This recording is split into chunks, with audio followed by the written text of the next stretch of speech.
Las manos se me quedaron muertas sobre las teclas. En mitad de la misa de funeral, con la basílica llena, con la familia Acutis sentada en la primera fila, dejé de tocar. No fue un error técnico. No fue que se me olvidara la partitura. Fue que algo apretó el aire dentro de mi pecho y supe con una certeza que no he podido explicar en 15 años que no tenía derecho a seguir tocando como si nada estuviera pasando. El sacerdote me miró. 200 personas me miraron. Y yo no podía mover los dedos. Lo que sentí en ese instante no se lo conté a nadie. Durante 15 años lo guardé como se guarda una herida que uno no quiere que cierre del todo, porque cerrarla sería olvidarla. Hoy, por primera vez, voy a contar exactamente qué me pasó delante de ese órgano, y por qué 15 años después volví a sentarme en el mismo banco, en la misma basílica, con las manos temblando igual. Mi nombre es Tomás Ferri. Fui organista litúrgico durante 29 años en la región de Lombardía, en el norte de Italia. Toqué en más de 1800 misas, 140 funerales, 60 bodas, y nunca, ni una sola vez, se me habían parado las manos en medio de una pieza. Yo no era un hombre de arrebatos, era un técnico. Llegaba 40 minutos antes, revisaba los registros del instrumento, afinaba el oído con una nota de prueba y ejecutaba lo que estaba escrito. Ni más, ni menos. No creía en señales, no creía en presencias, creía en lo que mis manos podían medir. La tensión de una cuerda, la presión del aire en un tubo, los milímetros que separan una tecla bien pulsada de una mal pulsada. Para mí la fe era una costumbre heredada, no una experiencia. Iba a misa porque tocaba en ella, no al revés.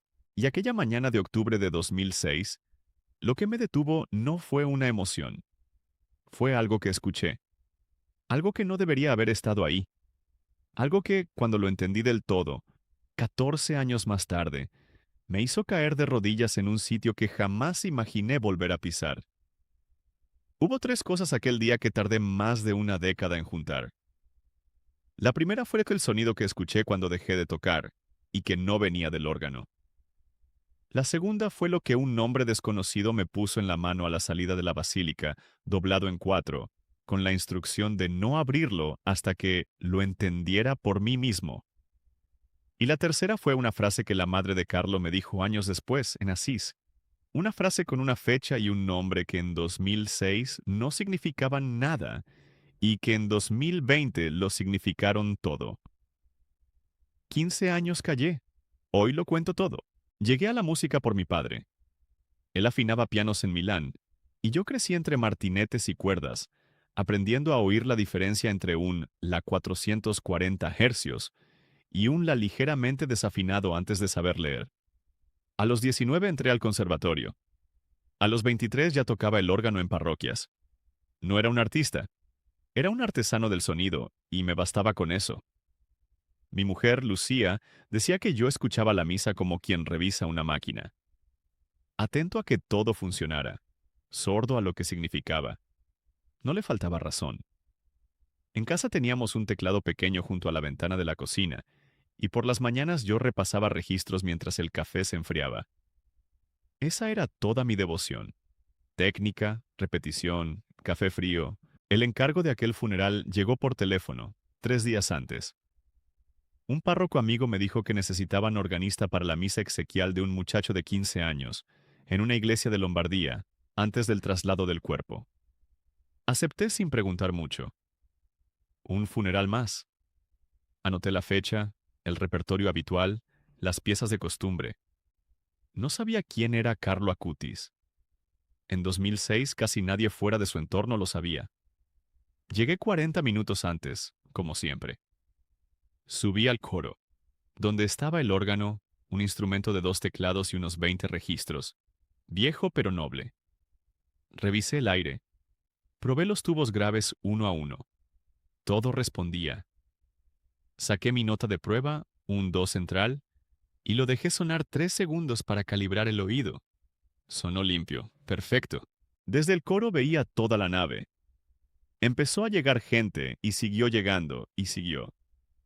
Lo que iba a ser un funeral de familia se convirtió en una basílica que se llenaba de desconocidos, de jóvenes, de gente que lloraba a un chico que no aparentaba haber tenido tiempo de conocer a tanta gente. Eso fue lo primero que no encajó. Conté las filas. 42 bancos ocupados, gente de pie en los laterales. Para un muchacho de 15 años. Algo no cuadraba con la aritmética de una vida tan corta. Vi entrar el féretro, blanco, sencillo. Detrás, una mujer que sostenía la compostura con una dignidad que me incomodó, porque no era el llanto roto de una madre, era otra cosa, una serenidad que yo no entendía. Esa mujer era Antonia Salzano, la madre de Carlo, aunque entonces yo no sabía su nombre. Y entonces, mientras la procesión avanzaba, un hombre subió al coro. Mayor, de unos 60 años, abrigo oscuro, manos grandes. No dijo casi nada. Me puso en la mano un papel doblado en cuatro, apretado, casi del tamaño de una tarjeta. Me miró a los ojos y me dijo en voz baja, «No lo abra hoy. Ábralo cuando lo entienda usted mismo. Él dijo que usted lo entendería».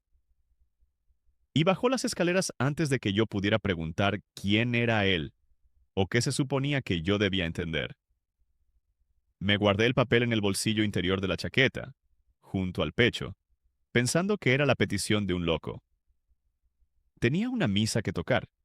No volví a pensar en él, no durante mucho tiempo. La misa empezó. Toqué la entrada sin problema. Toqué el Kyrie. Mis dedos hacían lo que llevaban 29 años haciendo. Todo iba bien. Demasiado bien quizá, porque yo estaba en piloto automático, midiendo el aire, vigilando los registros, ausente de cada palabra que se decía abajo. Llegó el momento del ofertorio. Tenía preparada una pieza suave, un preludio que había tocado decenas de veces. Apoyé las manos. Empecé. Y a los pocos compases ocurrió. Escuché una nota que yo no estaba tocando.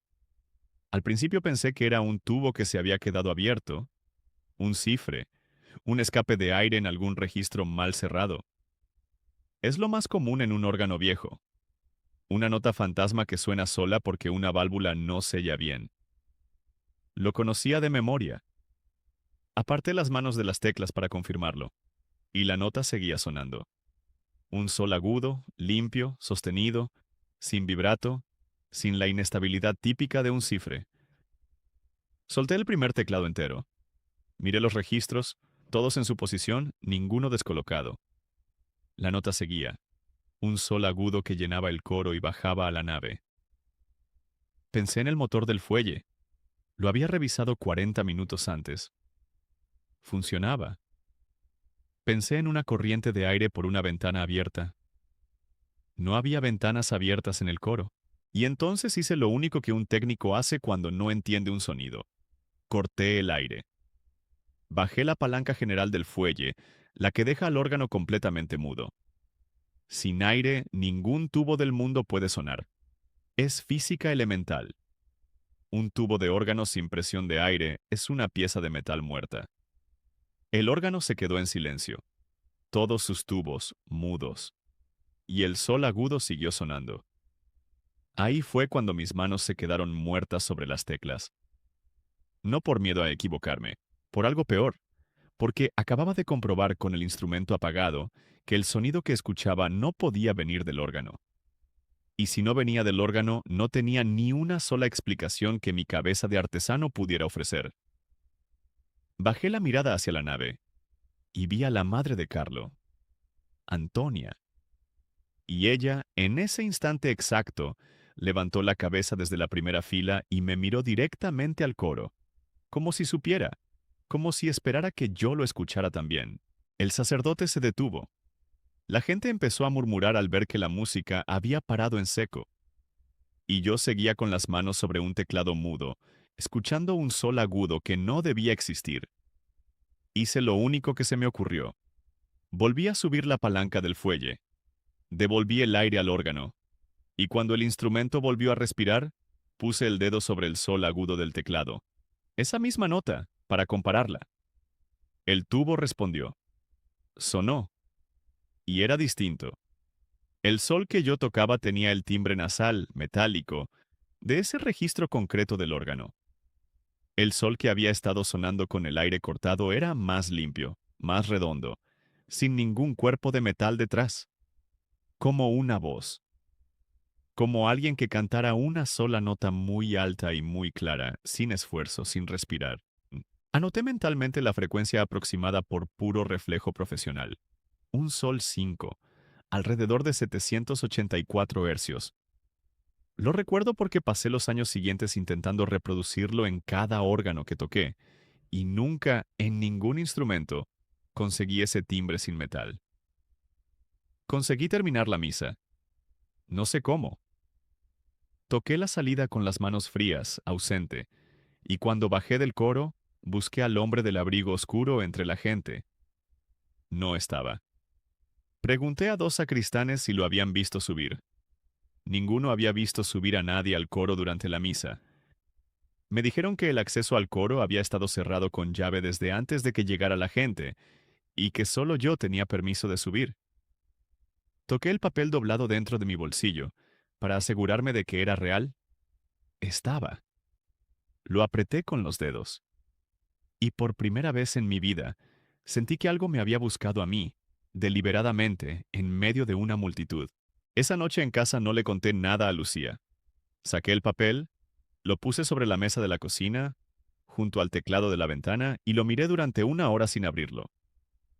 Ábralo cuando lo entienda usted mismo. No lo entendía, no entendía nada. Así que no lo abrí. Lo metí en el cajón del banco del teclado, debajo de unas partituras viejas, y cerré el cajón. Pasé las semanas siguientes intentando volver a la normalidad. Pero algo se había roto en mi manera de tocar. Antes, yo ejecutaba. Ahora, cada vez que me sentaba ante un órgano, esperaba. Esperaba volver a escuchar ese sol. No volvió. Y su ausencia me pesaba más que su presencia. Empecé a investigar, primero como técnico, para descartar lo obvio. Volví a aquella basílica una tarde de noviembre, con permiso del párroco, y desmonté medio órgano. Revisé cada válvula del registro del sol. Comprobé el sellado de cada una con una tira de papel fino, midiendo si pasaba aire por alguna rendija. Ninguna fugaba. Probé a cortar el aire 10 veces seguidas y a escuchar en silencio absoluto. Nada sonaba. El instrumento sin aire estaba completamente mudo, como tenía que estar. Llamé a un colega, un constructor de órganos de Bérgamo, un hombre llamado Renzo Calvi que llevaba 40 años fabricando estos instrumentos. Le conté solo la parte técnica, una nota que sonó con el fuelle cortado. Me dijo que era físicamente imposible, que ningún tubo suena sin aire, y que si yo lo había escuchado, o había una segunda fuente de aire que yo no había detectado, o lo había imaginado. Volví a buscar la segunda fuente de aire durante 3 días. No existía. El órgano tenía un solo fuelle, una sola entrada de presión, y yo la había cortado. Y ahí el problema dejó de ser técnico. Si no había fuga, ni segunda fuente, ni explicación física, solo quedaban dos opciones. O yo había imaginado un sonido tan nítido que hasta recordaba su frecuencia, o aquel sonido había existido sin causa material. Para un hombre que medía la realidad en hercios y milímetros, las dos opciones eran igual de aterradoras. Si lo que acabas de escuchar te ha tocado el corazón, quiero darte algo antes de seguir. Preparé una novena a Carlo Acutis, completamente gratis, para que tú también puedas pedirle por lo que llevas dentro estos días. La tienes en la descripción, el primer enlace, justo debajo de este vídeo. Descárgala y rézala estos 9 días, sin prisa, en voz baja, como yo aprendí a rezar después de todo esto. Pero antes de contarte por qué te lo pido precisamente ahora, tengo que volver a lo que pasó cuando empecé a preguntar quién era el muchacho del féretro blanco. Porque hasta ese momento yo no había investigado a Carlo. Había investigado el órgano. Y descubrir quién era él fue lo que convirtió una anomalía en algo mucho peor. Fui a la parroquia donde me habían contratado y pregunté por la familia del chico. Una mujer mayor de la sacristía me contó lo poco que sabía. que el muchacho se llamaba Carlo Acutis, que había muerto en el Hospital San Gerardo de Monza de una leucemia fulminante, en cuestión de días. Una leucemia tipo M3, de esas que se llevan a un niño sano en menos de una semana. Tenía 15 años. 15. La misma edad de mi sobrino, que en aquel entonces se quejaba porque no le compraban una motocicleta. Me dijo algo más, algo que se me clavó. Me dijo que el chico, antes de morir, había dicho que ofrecía sus sufrimientos por el Papa y por la Iglesia. Un muchacho de 15 años, con el cuerpo destrozado por dentro, pensando en ofrecer su dolor. Yo, a los 15, no pensaba más que en mí mismo, pero lo que me hizo volver a casa con un nudo en el estómago fue otra cosa. La mujer me dijo que Carlo era conocido por dos cosas: por amar la Eucaristía con una intensidad rara, y por haber construido, él solo, siendo un adolescente, una página web donde había catalogado los milagros eucarísticos del mundo entero. Más de 160 casos de distintos países y distintos siglos, todos recopilados, documentados, ordenados, por un chico que apenas tenía edad para tener pelusa sobre el labio. Un chico que catalogaba lo inexplicable. Y yo acababa de presenciar algo inexplicable en su funeral. Volví a casa y abrí el cajón del banco del teclado. Saqué el papel doblado. Lo tuve en la mano. Ábralo cuando lo entienda usted mismo. Y por primera vez sentí la tentación física de abrirlo, ahí mismo, de romper la promesa. Pero no lo hice, porque no lo entendía todavía. Solo intuía que el muchacho del féretro y la nota imposible estaban unidos por algo que yo aún no veía. Y abrirlo antes de tiempo, lo sentía, sería como destripar un final que no me había ganado. Lo que no sabía es que aquel papel iba a esperarme 14 años. Y que durante esos 14 años yo iba a hacer todo lo posible por convencerme de que no había pasado nada. Empecé por lo racional. Busqué la web de Carlo. Existía de verdad. La encontré todavía activa, con sus tablas de milagros eucarísticos, sus fotografías de hostias convertidas en tejido, sus explicaciones sencillas, casi infantiles, de cosas tremendas. Y entonces leí algo que me heló. En varios de los casos que Carlo había catalogado, en milagros eucarísticos de hace siglos, los testigos describían fenómenos sonoros. Cantos sin coro, voces de una sola nota, sonidos que se escuchaban en iglesias vacías o durante elevaciones de la hostia y que ningún instrumento producía. No era frecuente, pero estaba ahí, documentado por el propio chico en su lenguaje sencillo. Un muchacho de 15 años había recopilado, sin saberlo, descripciones de exactamente lo que yo había escuchado en su funeral. Y ahí dejé de dormir bien, porque si yo hubiera leído eso antes del funeral, podría haberme sugestionado. Habría podido decir, mi cabeza fabricó el sonido porque lo había leído. Pero el orden era el inverso. Yo escuché primero, leí después. La sugestión no podía haber funcionado hacia atrás en el tiempo. Busqué entonces una explicación médica para mí mismo. Fui a un otorrino en Milán y le conté que había oído una nota sostenida que no existía. Me hizo una audiometría completa. Me midió cada frecuencia, oído por oído. El resultado lo conservo todavía. Audición normal para mi edad. Ligera pérdida en los agudos a partir de los 12.000 hercios, nada anormal. Le pregunté por los acúfenos, los pitidos del oído. Me dijo que un acúfeno típico es un pitido agudo, continuo, en ambos oídos, que no se parece en nada a una nota musical pura y definida, que aparece una sola vez y desaparece.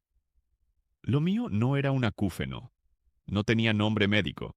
Salí de la consulta con el informe en la mano y una sensación nueva. Había descartado la fuga de aire. Había descartado la segunda fuente. Había descartado el problema auditivo. Había descartado la sugestión por el orden de los hechos. Cada explicación racional que comprobaba, en lugar de calmarme, me dejaba con un hueco más grande. Porque cada puerta que cerraba me obligaba a mirar la única puerta que quedaba abierta. Y esa puerta yo no quería abrirla. Decidí, entonces, hacer lo que hace un cobarde inteligente: dejar de buscar. Si no investigaba más, no encontraría más. Si no encontraba más, podría seguir tocando como antes. Guardé el informe del otorrino en el mismo cajón que el papel doblado. Cerré el cajón y me prometí no volver a abrirlo. Durante un tiempo funcionó. Volví a mis misas, a mis bodas, a mis funerales. Pero algo había cambiado en mi manera de estar ante el instrumento. Antes tocaba para que sonara bien. Ahora tocaba escuchando si algo más sonaba. Y en ese escuchar, en esa atención nueva, empecé a oír cosas que llevaba 29 años sin oír. Las palabras de la misa, los silencios entre las palabras, la respiración de la gente. Sin querer, Carlo me había hecho músico de otra cosa. Pero entonces apareció un segundo testigo. Y lo que él me contó hizo que ese hueco que yo intentaba tapar se convirtiera en un abismo. Fue casi un año después, en otoño de 2007. Renzo Calvi, el constructor de órganos de Bérgamo, me llamó por teléfono. Me dijo que tenía que verme, que había algo que no me había contado cuando le pregunté lo del sonido imposible, porque entonces le pareció una tontería, pero que se le había quedado dentro y no podía soltarlo. Fui a Bérgamo. En su taller, rodeado de tubos de estaño y planos de instrumentos, Renzo me contó su historia. Resultó que él había sido el técnico que afinó aquel órgano de la basílica 2 meses antes del funeral de Carlo. Lo había revisado entero, y me dijo, mirándome a los ojos, que durante aquella afinación, estando él solo en la basílica vacía, con el órgano apagado y el aire cortado para hacer un ajuste mecánico, había escuchado una nota. Un sol agudo, limpio, sin metal. Le pregunté la fecha exacta. La buscó en su agenda de trabajo, una libreta donde anotaba cada intervención. 14 de agosto de 2006. Casi 2 meses antes de que Carlo muriera. 2 meses antes de que yo escuchara la misma nota en su funeral. Le pregunté si estaba seguro de la frecuencia. Renzo, que era tan técnico como yo, había hecho lo mismo que yo. Por reflejo profesional, había intentado identificarla. Sol 5. 784 hercios. El mismo sol. La misma nota imposible. En el mismo órgano. Escuchada por dos personas distintas que no se conocían entonces, con 2 meses de diferencia, las 2 veces con el aire cortado. Renzo me dijo que pensó que estaba enfermo, que se hizo revisar el oído igual que yo, que no encontraron nada igual que a mí, que decidió no contárselo a nadie igual que yo, y que cuando le llamé un año después preguntando por una nota imposible en ese mismo órgano, se le erizó la piel, pero no se atrevió a decírmelo de golpe. Salimos los dos de su taller y nos quedamos en la calle, en el frío de Bérgamo, dos hombres mayores sin palabras. Habíamos pasado la vida convencidos de que un tubo sin aire es metal muerto. Y ahora teníamos dos testimonios con fecha y frecuencia de lo contrario. Renzo me dijo entonces algo que me persiguió durante años. Me dijo que cuando él escuchó el sol aquel 14 de agosto, levantó la vista hacia la nave, igual que hice yo, y vio a un chico delgado rezando solo en un banco, de espaldas con una sudadera. Que el chico se giró un momento, lo miró, sonrió y volvió a su oración. Renzo no le dio importancia. Pensó que era un monaguillo, un chaval del pueblo. Pero cuando vio la fotografía de Carlo Acutis en los periódicos, tras el funeral, reconoció esa cara. Era el mismo chico. Rezando solo en la basílica, 2 meses antes de morir, mientras una nota imposible llenaba el aire, volví a casa con eso dentro y no pude tapar más el hueco. Porque ya no era solo mi experiencia, era un patrón. Y un patrón con fecha, lugar y rostro deja de ser una alucinación para convertirse en otra cosa que yo no tenía el valor de nombrar. Pasé los meses siguientes intentando encontrar una explicación que uniera los dos sucesos sin recurrir a lo sobrenatural.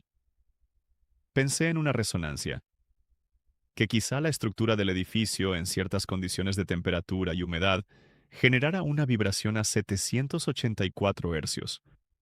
Es una hipótesis seria en acústica de iglesias, así que la perseguí. Volví a la basílica con un sonómetro prestado y un termómetro.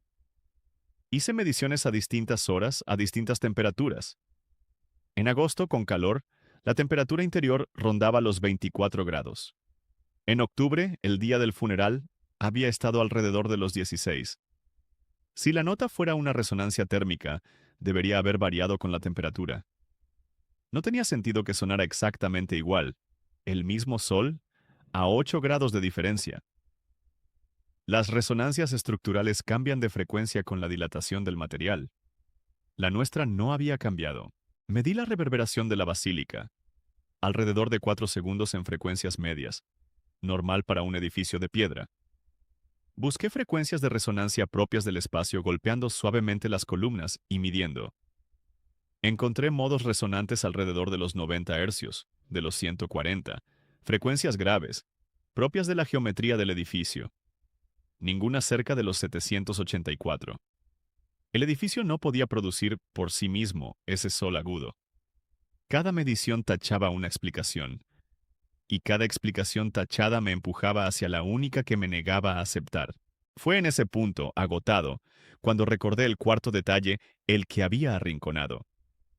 El hombre del abrigo oscuro, el papel doblado. Él dijo que usted lo entendería. Y por primera vez me hice la pregunta correcta. ¿Quién era él?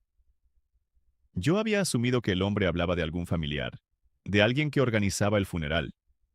Pero, ¿y si él era Carlo? ¿Y si un muchacho de 15 años, antes de morir, le había dado a ese hombre un papel para que se lo entregara al organista de su funeral? Un organista al que nunca había conocido, con la instrucción de que lo entendería por sí mismo. La idea era absurda. Carlo no podía saber, 2 meses antes de morir, quién tocaría el órgano en su funeral. Yo ni siquiera había sido contratado hasta 3 días antes. El párroco me llamó a mí porque otro organista canceló a último momento. Carlo había muerto sin saber que yo existía. Y sin embargo, ahí estaba el papel, en mi cajón, esperando. Desde aquel día llevo siempre conmigo un rosario hecho en memoria de Carlo, con cuentas en forma de rosa, como las flores que él amaba. No hace milagros, no es una reliquia, no lo bendijo Carlo ni nadie con poderes extraños. Es, sencillamente, mi manera de rezarle cada mañana antes de sentarme al teclado de la cocina. Lo dejé también en la descripción, el primer enlace, por si tú quieres llevarlo contigo o regalárselo a alguien que esté pasando por una pérdida.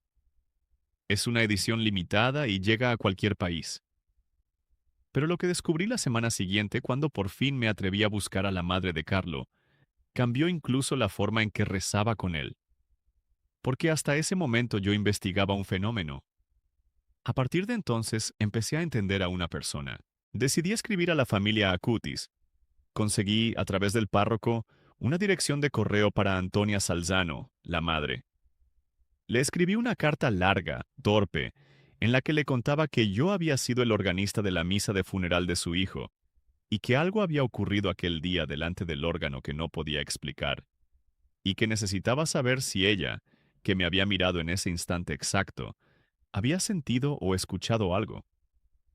No le dije más. No quería sugestionarla. Tardó 3 semanas en responder. Cuando llegó su respuesta, la leí de pie en la cocina y tuve que sentarme.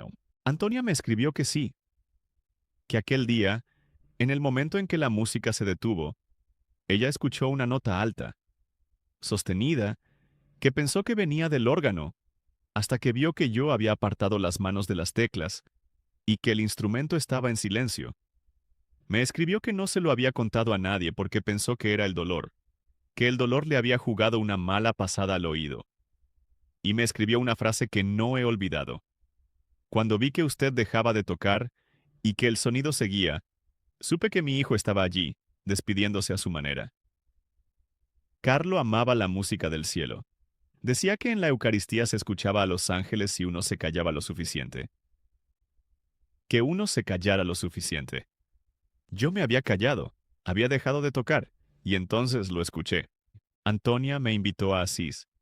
Me dijo que había algo que tenía que contarme en persona, algo sobre su hijo que no podía escribir en una carta. Tardé casi un año en reunir el valor para ir. Fui en la primavera de 2009, y lo que Antonia me contó en Asís cerró un círculo y abrió otro mucho mayor. Nos sentamos en una sala junto a la iglesia donde reposaba el cuerpo de su hijo. Antonia era una mujer de mirada tranquila y palabra firme. Me habló de Carlo durante horas. Me contó que su hijo, desde muy pequeño, tenía una relación con la Eucaristía que ella misma no terminaba de comprender, que iba a misa todos los días, que se quedaba después, de rodillas, en silencio, a veces media hora, mirando al sagrario, y que cuando ella le preguntaba qué hacía tanto rato callado, Carlo le respondía que escuchaba. Le pregunté qué decía escuchar. Antonia me dijo que Carlo hablaba de una música que no venía de ningún instrumento, de cantos de una sola voz, de notas largas que sonaban en el silencio cuando él se concentraba en la hostia. Que de niño ella pensó que eran fantasías, y que de mayor dejó de pensarlo, porque su hijo describía esos sonidos con una precisión que no era propia de un fantasioso. Y entonces me contó lo que me había hecho ir hasta Asís. Me dijo que en agosto de 2006, 2 meses antes de morir, sin saber que estaba enfermo, sin ningún síntoma todavía, Carlo le había dicho una cosa extraña. Habían ido juntos a aquella basílica de Lombardía, de visita, porque a Carlo le gustaba rezar en distintas iglesias. Y Carlo, al salir, le dijo a su madre: «Aquí vas a ver música del cielo. Lo escuché mientras rezaba. Va a sonar 2 veces, una para el que afina el instrumento y otra para el que deje de tocar». Antonia no le dio importancia entonces. Carlo decía cosas así a menudo, frases que parecían poesía de adolescente. Pero después del funeral, cuando me vio dejar de tocar y escuchó la nota, recordó esa frase. Una para el que afina el instrumento y otra para el que deje de tocar. El que afina el instrumento era Renzo Calvi, el 14 de agosto. El que dejó de tocar era yo, el día del funeral. Carlo lo había dicho 2 meses antes de saber que iba a morir, antes de que existiera un funeral, antes de que Renzo afinara el órgano, antes de que yo fuera contratado. Me quedé sin aire. Le pregunté a Antonia si estaba absolutamente segura de la fecha de aquella visita a la basílica. Ella la tenía anotada, porque guardaba un diario de las salidas con su hijo. Primera semana de agosto de 2006. La afinación de Renzo fue el 14 de agosto. La predicción era anterior a los 2 sucesos que describía, y entonces recordé el papel, el que llevaba en el bolsillo el día del funeral, el que un hombre desconocido me había dado con la instrucción de no abrirlo. Le pregunté hasta Antonia si Carlo había dejado escrito algo para el organista de su funeral, algo doblado, entregado por un hombre mayor de abrigo oscuro. Antonia se quedó pálida. Me dijo que Carlo, en sus últimos días en el hospital, ya muy enfermo, había escrito varias notas pequeñas, dobladas, y se las había dado a personas distintas con encargos concretos. Que ella sabía de algunas, pero que no sabía nada de ningún hombre de abrigo oscuro ni de ninguna nota para un organista. Me dijo que la familia no había organizado ninguna entrega así. Le describí al hombre. 60 años, manos grandes, voz baja. Antonia no lo reconoció. Nadie de la familia encajaba con esa descripción. Y los sacristanes me habían dicho que el coro estaba cerrado con llave y que nadie había subido. El papel seguía en mi cajón, sin abrir. Ábralo cuando lo entienda usted mismo. Y en ese momento en Asís, sentado frente a la madre de Carlo, entendí que todavía no lo entendía. Faltaba algo. Faltaba la tercera vez. Porque Carlo había hablado de 2 veces que sonaría la música. El que afina, el que deja de tocar. Pero había algo más en el papel, intuía yo. Algo que solo cobraría sentido cuando ocurriera lo que aún no había ocurrido.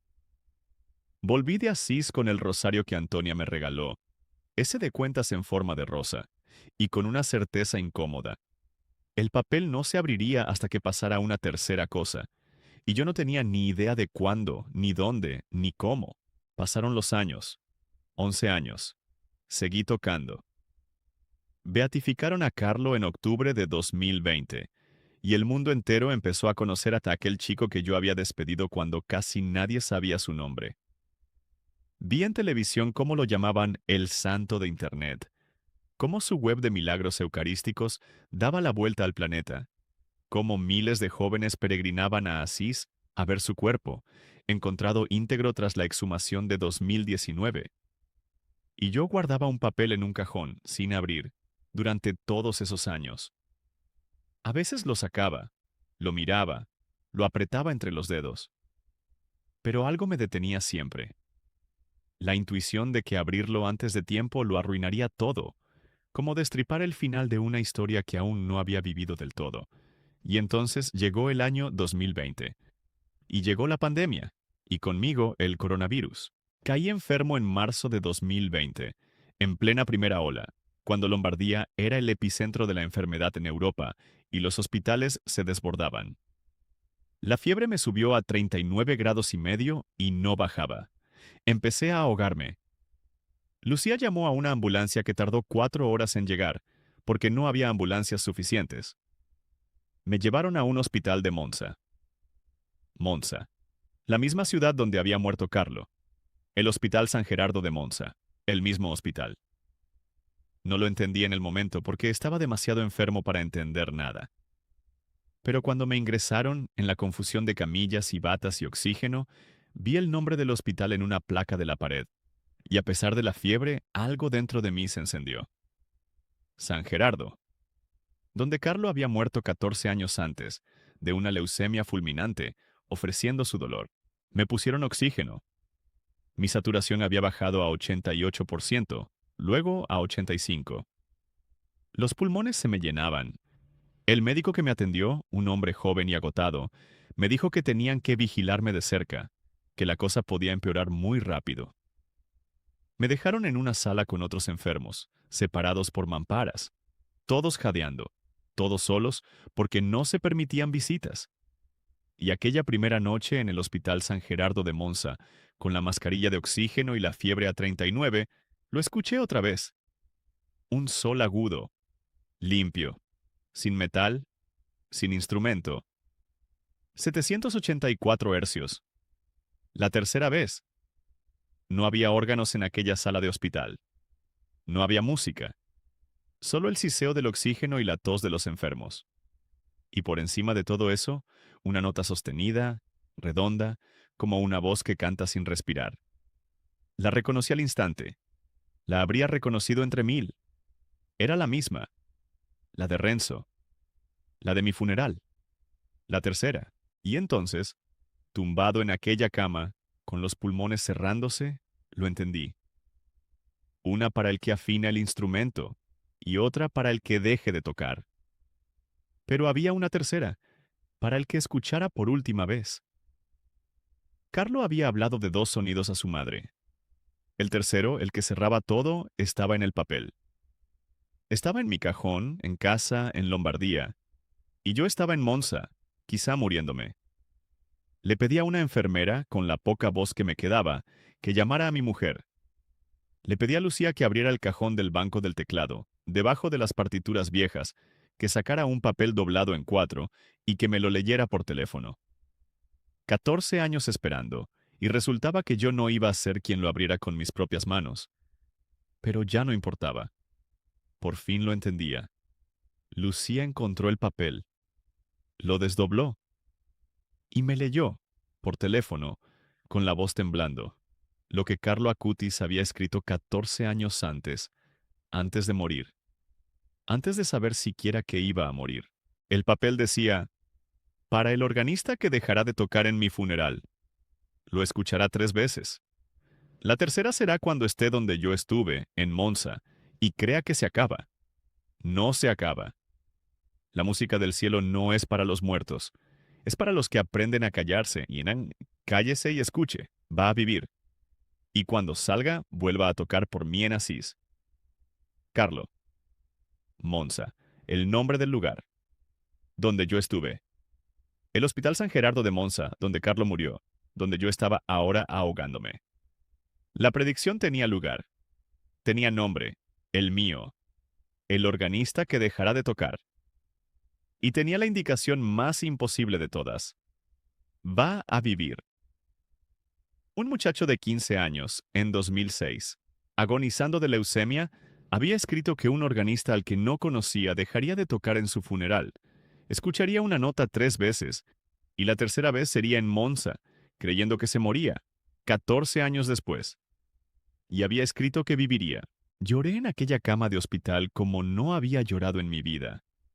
Con la mascarilla de oxígeno empañada, con los pulmones ardiendo, lloré de una manera que limpió 30 años de medir el mundo en hercios y milímetros. Porque por fin lo entendía. Carlo no me había dado una anomalía para resolver. Me había dado una promesa para creer. Sé lo que estás sintiendo ahora mismo, porque yo lo sentí en aquella cama de Monza, en el lugar exacto que Carlo había anunciado 14 años antes. Si quieres tener a Carlos cerca cada día, sostener algo entre las manos cuando reces por alguien que está enfermo, por alguien que se va, ese rosario del que te hablé está en la descripción, el primer enlace, debajo del vídeo. Cuentas en forma de rosa, hecho para rezar con calma, para regalar a una madre, a una hija, o para ti, para esas noches en que uno necesita algo que sostener. Es una edición limitada y llega a todo el mundo. Y antes de despedirme, quiero contarte qué pasó cuando salí de aquel hospital. Porque es la última cosa que Carlo me dejó y todavía no te he contado lo más importante. Porque viví. Esa es la primera parte. Contra todo pronóstico, contra la saturación que seguía bajando, contra la edad y los pulmones encharcados, empecé a mejorar al cuarto día. Los médicos no se lo explicaban del todo. Mi oxígeno subió. La fiebre cedió. A los 12 días me dieron el alta, débil, flaco, pero vivo. Salí del Hospital San Gerardo de Monza caminando con mis piernas, justo donde Carlo había muerto 14 años antes, justo donde había escrito que yo viviría. No te voy a decir que fue un milagro en sentido estricto, porque no me corresponde a mí decirlo, y Carlo, que catalogaba milagros con rigor, me enseñó a no usar esa palabra a la ligera. Otros enfermos de mi sala no salieron. Yo sí. No sé por qué. Solo sé lo que Carlo escribió, y sé que se cumplió hasta en el nombre del hospital. Cuando recuperé las fuerzas, hice lo que el papel pedía. Cuando salga, vuelva a tocar por mí en Asís. Escribí a Antonia Salzano, le conté todo. Monza, la tercera nota, el papel, lo que decía. Antonia lloró por teléfono. Me dijo que ese era su hijo entero, en 5 frases. Que así hablaba. Que así rezaba. Y me invitó a tocar en Asís, en la Basílica de Santa María de los Ángeles, cerca de donde reposa el cuerpo de Carlo. Fui en septiembre de 2020, semanas antes de su beatificación. Me senté ante el órgano de Asís, a unos metros de donde descansaba aquel muchacho, encontrado íntegro tras 13 años bajo tierra. Y por primera vez en 15 años, volví a tocar por él. Y mientras tocaba, en el silencio entre las notas, aguzé el oído. Me callé por dentro, como Carlo había escrito. Cállese y escuche. Y no escuché el sol agudo. No volvió, porque ya no hacía falta. Las 3 veces se habían cumplido. La música del cielo, me di cuenta, no había sido nunca un fenómeno para que yo lo midiera. Había sido una manera de un chico de llamarme durante 15 años, hasta que aprendí a callarme lo suficiente para oírlo de verdad. Y cuando lo oí, ya no necesité oírlo más. Carlo fue beatificado el 10 de octubre de 2020, en Asís. Yo estaba allí. Y fue canonizado el 7 de septiembre de 2025, por el Papa León XIV, en pleno jubileo, el primer santo de su generación. El chico que catalogaba milagros eucarísticos desde un ordenador, y que decía que la Eucaristía era su autopista al cielo. Hoy tengo más de 60 años. Sigo tocando, aunque menos. He contado esta historia, despacio, a quien me la pide. La he contado ante un tribunal eclesiástico que recoge testimonios sobre Carlo, con Renzo Calvi a mi lado, los dos viejos. Confirmando lo mismo, la misma nota, la misma frecuencia, las mismas fechas. He guardado el papel original, enmarcado sobre el teclado de la cocina, junto a la ventana donde el café se enfría. Y cada mañana, antes de tocar una sola tecla, me callo. 30 segundos. Solo me callo y escucho. Ya no busco el sol agudo. Busco otra cosa. Busco el silencio que Carlo me enseñó a habitar. Ese silencio donde un chico de 15 años escuchaba a los ángeles y catalogaba milagros. Ese silencio donde yo, un artesano del sonido que no creía en nada que no pudiera medir, aprendí por fin que las cosas más reales son las que ningún instrumento detecta. Durante 15 años creí que había dejado de tocar por un fallo.